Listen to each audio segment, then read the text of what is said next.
আবৃত্তি ও সঙ্গীত। আজ এই নীল পুজোর পুণ্যতিথিতে জন্মালো এই দুই মানস কন্যা ও পুত্র।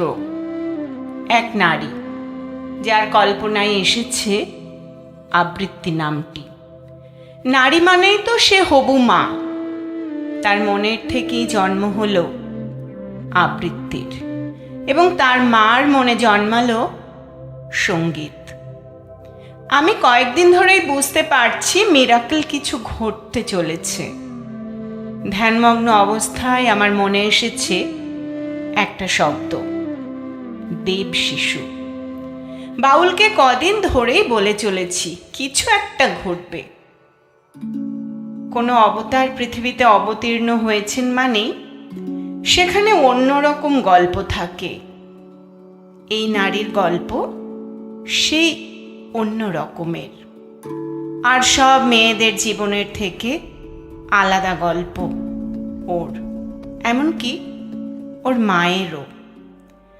ওর মা স্বপ্ন দেখে এমন এক ধরিত্রীর যেখানে সকল জীব সমানভাবে গুরুত্বপূর্ণ, এমন এক আশ্রম যেখানে মানুষ এবং পশু পাখি একই পংক্তিতে বসে সেবা নেবে। এক ভাইকে এই বাসনার কথা যখন সে বলেছিল, সে জিজ্ঞেস করেছিল এটা কি করে সম্ভব। কুকুর যদি পাতে মুখ দিয়ে দেয় সেই খাবার তুমি খাবে? ওর মা বলেছিল আমরা তো খাই, একদিন সবাই খাবে। এমন এক মঞ্চ তৈরি হবে যেখানে সবাই সঙ্গীত, আবৃত্তি, নৃত্য করবে, বাজনা বাজাবে অন্তরের অন্তঃস্থল থেকে। সেই পৃথিবীর 4টে স্তম্ভ হবে বিশ্বাস, ভালোবাসা, সত্য এবং ন্যায়। এক মা ধ্যানে যখন দেবশিশুকে পাচ্ছে, তখন তার মেয়ের মনে জন্মাচ্ছে আবৃত্তি। এটা তো কোনো কাকতালীয় ঘটনা হতে পারে না। ইউনিভার্স কিছু তো ভাবছে। তার সূচনা হলো আজ থেকে। আজই সেই মহাযোগ তুমি আর আমি উপলব্ধি করতে সাহায্য করব সেই হবু বাবা মাকে। ওরা এখন থেকেই একটু একটু করে ইউনিভার্সকে সময় দেবে। তাহলেই ওরা দেখবে ওদের কোলে আসবে সেই মহামানব, যার মধ্যে দিয়ে প্রকাশ হবে দেশকালের কাঁটাতার বিহীন, সুর তাল লয় ছন্দময় এক নতুন পৃথিবীর। আবৃত্তি, সঙ্গীত, মনের অনুভব, আমাদের দেহের মূলাধার থেকে সহস্র চক্রা একটা জাগরণ হচ্ছে এই পয়লা বৈশাখ। এই আবৃত্তি, এই কথা, এই মনের ভাবনা চিন্তা যখন যেই মেয়েটির কাছে গিয়ে পৌঁছাচ্ছে, সে আনমনা হয়ে ভাবছে একটা পৃথিবীর কথা। তার জীবন, তার বৃত্তান্ত সব কিছু বদলে গেল।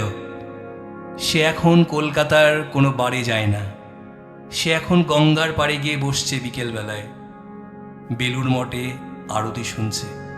তার জীবনের ভাবনা সব কিছু বদলে যাচ্ছে। সে পৃথিবীটাকে নতুন করে সাজাতে চাইছে। তার গর্ভেই আসছে নতুন এক প্রজন্ম, আবৃত্তি। এই আবৃত্তি ছোটবেলা থেকেই তার নিজের অনুভব, নিজের মনন, নিজের চিন্তন, শব্দ তরঙ্গ। পৃথিবীতে একটা শব্দ বললেই সেই দিনই পৃথিবীটা ইউনিভার্সাল লাভ টিউন, এক মন এক সুর প্রাণী, গানে কবিতায় বেজে উঠবেই। সেই মেয়েটি এখন অনেক বদলে গিয়েছে। সে এখন দীঘার সমুদ্র তাকে টানে না হুইস্কির বোতল কিংবা বিয়ারের বোতল। সে এখন নদীর পার, শান্তিনিকেতন, বাউলের গান, রবীন্দ্রসঙ্গীতে সে আনমনা হয়ে ভাবছে নিজের দেহটাকে। আমার হিয়ার মাঝি লুকিয়েছিলে, দেখতে আমি পাইনি তোমায়, বাহির পানে চোখ মেলেছি, আমার হৃদয় পানে চাইনি। এটাই সেই দিন যেই দিনে আমাদের ভারতবর্ষের নারীরা সংকল্প নিচ্ছে পৃথিবীটাকে নতুন করে সাজাবার। তাদের গর্ভে আসছে নতুন এক প্রজন্ম, নতুন এক ঢেউ। সেই আগামীর শিশু একটা সুন্দর পৃথিবী, সুন্দর মনস্তত্ত্ব, সুন্দর একটা জীবন।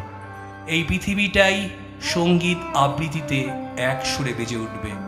আর সেই সহস্রা চক্রে ধ্বনিত হবে চিদানন্দ রূপম শিবোহম শিবোহম, চিদানন্দ রূপম শিবোহম শিবোহম।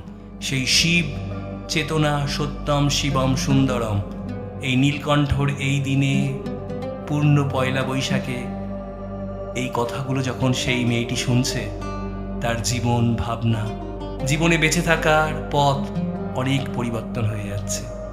সে মহানন্দে পৃথিবীকে বরণ করে নিচ্ছে। তুমি এসো আগামীর শিশু, তোমার জন্য এই হৃদয় মন শান্ত হয়ে যাচ্ছে। তুমি এসো নীরবে আমারই গর্ভে, নতুন করে মানব তীর্থ, নতুন করে প্রেম গড়ে উঠুক।